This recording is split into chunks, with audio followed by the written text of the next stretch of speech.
Assalamualaikum warahmatullahi wabarakatuh. Selamat datang kembali di video kuliah Kalkulus 2 Statistika. Pada video kali ini kita akan membahas tentang integral lipat. Khususnya pada video ini kita akan membahas tentang integral lipat 2 menggunakan alas persegi panjang. Selamat menyaksikan. Nah, pada saat kita membahas tentang integral Riemann, kita dapat memandang integral tentu ini sebagai luas daerah yang berada di bawah kurva dan di atas sumbu X.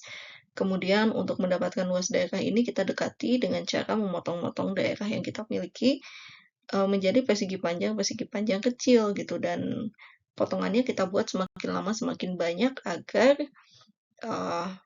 selisih antara total luas persegi panjang dengan daerah yang sebenarnya semakin kecil gitu.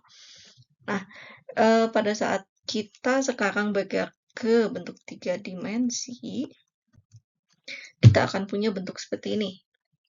Jadi katakanlah kita punya suatu bangun gitu ya.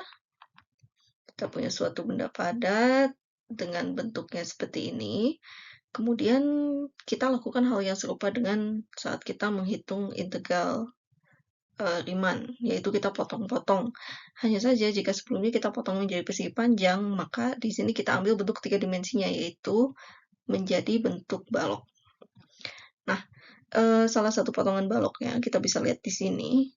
Alasnya akan berbentuk, bagian alasnya ini, bagian panjang dan lebarnya adalah delta X dan delta Y gitu ya. Jadi bentuk potongan-potongan terhadap sumbu X dan terhadap sumbu Y. Tingginya sendiri merupakan tinggi fungsinya, yaitu Fxy.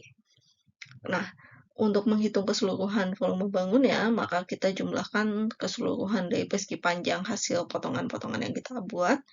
Kemudian kita buat supaya jumlah potongannya itu semakin lama semakin banyak gitu ya. Dengan kata lain, kita gunakan supaya limit delta X delta Y-nya menuju 0 atau N-nya menuju tahingga, ya banyak potongan yang menuju tahingga, dan kita akan dapatkan volume baloknya sendiri adalah Fxy delta X delta Y. Gitu. Nah, dengan demikian kita punya formulasi yang serupa dengan formulasi integral Riemann, hanya saja sekarang kita kenakan untuk bentuk 3 dimensi dan kita punya yang namanya integral lipat dengan alasnya masih berbentuk persegi panjang ya, karena yang tadi itu nilai X dan Y-nya masih fix. Nah, maka kita akan punya volume benda yang tadi kita lihat gitu ya, alasnya persegi panjang. Ini bisa kita tuliskan dengan dua cara. Pertama, kita hitung dulu sebagai integral terhadap variabel X-nya dulu, baru setelahnya kita hitung menggunakan variabel Y, atau sebaliknya kita hitung dulu terhadap integralnya terhadap variabel Y, baru kemudian kita hitung terhadap variabel X. Nah, di sini Anda perlu hati-hati karena pada saat menuliskan integral jarang sekali dituliskan tanda kurungnya dicantumkan gitu ya. Jadi jika kita punya katakanlah bentuk seperti ini, A, B, C, D, Fxy, dy, dx, harap diingat bahwa sisi yang dekat ini pasangannya yang dekat. Dengan kata lain, CD-nya ini berarti adalah batas untuk variabel Y. Sedangkan yang jauh kita pasangkan dengan yang jauh, yaitu batas AB-nya untuk dx. Begitu juga jika kita punya penulisannya sebaliknya. Oke. Mari kita lihat contohnya dulu ya. Misalkan kita punya fungsi Fxy sama dengan 3 pada batas X-nya 0 sampai 4 dan Y-nya mulai dari min 1 sampai 3. Katakanlah di sini saya menghitung integral terhadap variabel X-nya dulu, maka saya tuliskan seperti ini. Integral min 1 sampai 3 ini batas untuk Y-nya, maka Y-nya kita tulis di sebelah luar.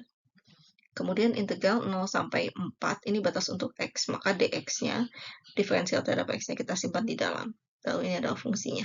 Dengan kata lain, kita mengerjakan yang ada di dalam kurung ini dulu. Gitu ya.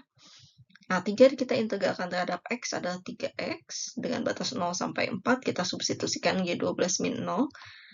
Nah, perhatikan bahwa di sini sudah tidak ada variabel X yang tersisa ya, pada saat kita akan mengintegralkan terhadap variabel Y-nya. Sehingga di sini kita tinggal mengintegralkan 12dy terhadap variabel y adalah 12y, substitusikan batasnya min 1 sampai 3. Oke, jadi kita lihat jika kita mengintegralkan terhadap variabel x dulu, kita dapatkan nilai integral fungsinya ada 48. Nah, di sini saya punya cara yang berbeda. Saya mengintegralkan terhadap variabel y-nya dulu. Perhatikan bahwa penulisan batasnya juga berubah.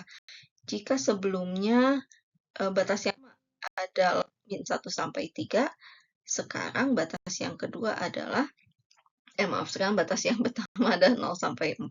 Gitu ya. Dan urutan diferensialnya juga berubah. Gitu ya. Kita punya dy dulu baru dx.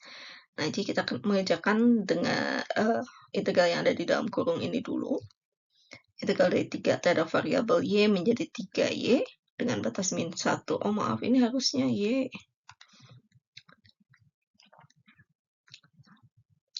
Dengan batas y-nya min 1 sampai 3 gitu ya. Jadi kita akan punya 3 kali 3, 9 dikurangi min 1 kali 3 yaitu min 3. Maka kita punya hasilnya adalah 12. Perhatikan di sini sudah tidak ada variabel y yang tersisa pada saat kita akan mengintegralkan terhadap variabel x. 12 kita integralkan terhadap variabel x menjadi 12x dengan batas 0 sampai 4. Dan kita dapat juga hasilnya sama-sama 48. Selanjutnya, integral lipat atau integral ganda juga ya, ada yang menyebutnya seperti itu. Integral lipat ini memiliki sifat linier, yaitu jika kita punya suatu konstanta, kita kalikan dengan fungsinya, konstantanya boleh kita keluarkan terhadap kedua integral. Kemudian, jika kita punya penjumlahan fungsi, ya, fungsi f(x)y dan g(x)y, maka ini bisa kita pisahkan juga integralnya. Jadi mirip dengan saat kita mengintegralkan terhadap fungsi satu variabel. Nah, selanjutnya ini yang mirip dengan sifat penjumlahan selang ya pada integral fungsi satu variabel. Jadi di sini jika tumpang tindihnya hanya di satu ruas garis saja, maka dia bisa dijumlahkan gitu. Ini mungkin terbalik ya, kalau ingin menjumlahkan harusnya sebelah kanannya dulu di awal gitu, maka kita bisa gabungkan menjadi yang ada di sebelah kiri. Nah, dan juga jika kita punya fungsi f(x)-nya, jika dia lebih kecil atau sama dengan gx ya, untuk semua x(y) di selang yang kita punya, maka secara umum ya nilai integral lipatnya juga akan lebih kecil yang f gitu dibandingkan dengan yang g. Karena benda yang kita hitung volumenya, luas alasnya sama, tapi ketinggiannya yang f itu lebih rendah gitu daripada yang g. Ya, pada dasarnya sih menghitung integral lipat itu sama seperti menghitung integral tentu gitu untuk yang variabel satu saja gitu ya, untuk fungsi satu variabel.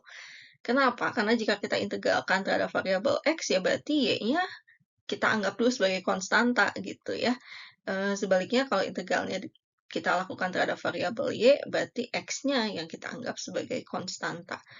Jadi konsepnya mirip dengan pada saat kita menghitung turunan parsial fungsi gitu ya. Jika kita turunkan terhadap variabel x, y-nya dianggap konstan. Jika kita turunkan terhadap variabel y, maka x-nya dianggap konstan. Nah, hanya saja di sini ingat pada saat kita sudah menyelesaikan pengintegralan di satu bagian, maka variabel itu tidak boleh tersisa lagi ya. Misalnya kita mengintegralkan terhadap variabel x dulu, maka setelah itu selesai dan kita akan mengintegralkan pada variabel y, maka harusnya tidak ada lagi variabel x yang tersisa. Juga demikian untuk sebaliknya ya. Nah, kita lihat lagi contoh. Misalkan kita punya volume benda yang dibatasi oleh fungsinya adalah 2x plus 3y gitu ya. Kemudian x-nya dibatasi 1 sampai 2, y-nya 0 sampai 3. Jika kita lihat gambarnya seperti ini ya, mungkin bentuknya seperti prisma trapesium gitu. Jadi, kurang lebih seperti ini. Ya, jadi dari sisinya sih kita lihat bentuknya seperti trapesium. Kemudian ini ada kemiringan. Mungkin bentuknya seperti ini ya. Jadi alasnya berbentuk persegi panjang, hanya ketinggiannya berbeda-beda. Nah, di sini saya memilih pengintegralan terhadap variabel x dulu. Jadi misalkan kita tuliskan ini sebagai integral 0 sampai 3 ini sebagai batas untuk y-nya. Kemudian integral 1 sampai 2 ini sebagai batas untuk x-nya.